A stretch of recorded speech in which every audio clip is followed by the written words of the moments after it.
Assalamualaikum warahmatullahi wabarakatuh. Di video kali ini Uma mau share resep kue sus fla susu kental manis. Ini nih fla favorit anak-anak Uma. Dan tips agar kulit susnya anti kempes. Disimak terus videonya ya. Pertama kita buat kulit susnya dulu. Didihkan air 250 ml, tambahkan dengan 1 sendok makan gula pasir, kemudian aduk sampai gulanya larut. Barulah kita masukkan 100 gram margarin, masak sampai margarin meleleh, barulah kita masukkan 150 gram tepung terigu. Setelah semua margarinnya meleleh dan airnya sudah mendidih, kita kecilkan api kompornya, kemudian masukkan terigu dan masak sampai adonan kalis dengan menggunakan api kecil.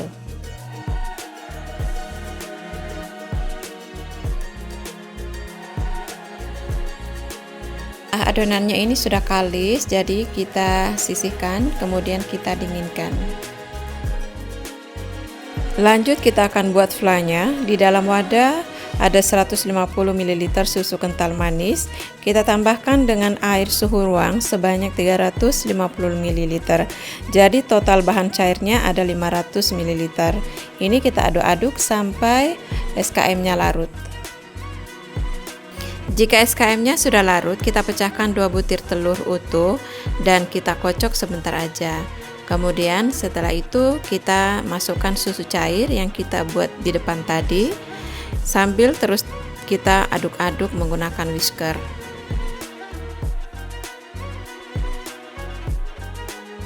Untuk mengurangi rasa amis dari telurnya tadi, kita tambahkan setengah sendok teh vanili cair. Lanjut kita akan masukkan tepung maizena sebanyak 50 gram. Ini kita aduk-aduk sampai tidak ada tepung maizena yang bergerindil.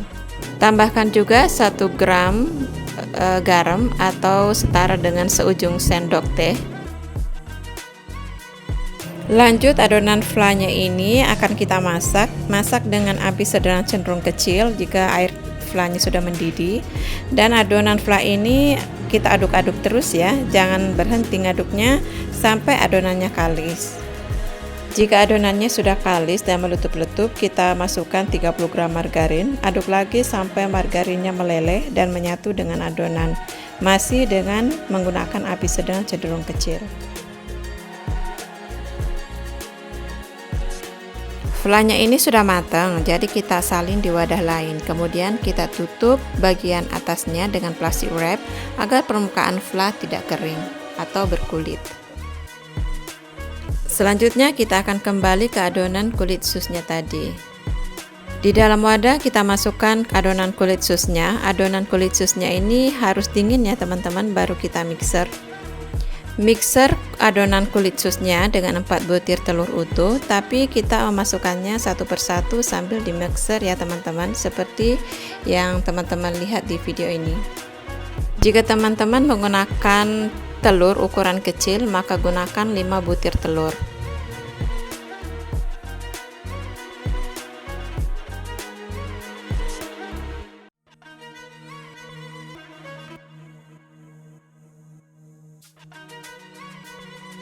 Jika telurnya sudah kita masukkan semua, kita tambahkan setengah sendok teh vanili cair atau vanili bubuk juga boleh. Kemudian ini kita mixer sampai adonan tercampur merata. Nah, untuk adonannya ini agak berat ya teman-teman. Bagian pinggirannya juga kita seka-seka dengan spatula agar tercampur dengan merata. Karena adonan berat, jadi gunakan teknik ulur tarik dalam memixer adonan ini agar mixer kita tidak terlalu terbebani. Mixer adonan sampai pucat dengan kecepatan tinggi. Adonannya ini sudah kalis, jadi kita stop untuk memixernya. Kemudian kita salin di dalam wadah plastik segitiga. Untuk mencetak adonan kue sus ini, kali ini Uma menggunakan spuit dan satu lagi plastik segitiga. Untuk cara bentuknya teman-teman bisa perhatikan di video ya. Karena adonan kue sus ini tuh agak kental, jadi butuh sedikit tenaga ketika mencetak adonan ini. Oh iya teman-teman, untuk loyangnya ini kita olesi tipis-tipis dengan minyak atau margarin juga boleh. Adonan kue susnya ini sudah siap untuk kita panggang. Sebelumnya suhu oven sudah harus panas yang stabil ya. Untuk pemanggangan pertama kita atur api atas bawah dengan suhu yang besar yakni 200 derajat Celcius selama kurang lebih 20 menit. Setelah itu kita turunkan suhunya menjadi 180 derajat masih dengan api atas bawah selama 25 menit. Tips receh agar kulit sus kita kokoh dan anti kempes adalah di pengaturan apinya tadi ya teman-teman, agar kue sus kita itu kokoh dan berongga. Meskipun kue sus kita nanti itu sudah dingin, dia tetap kokoh.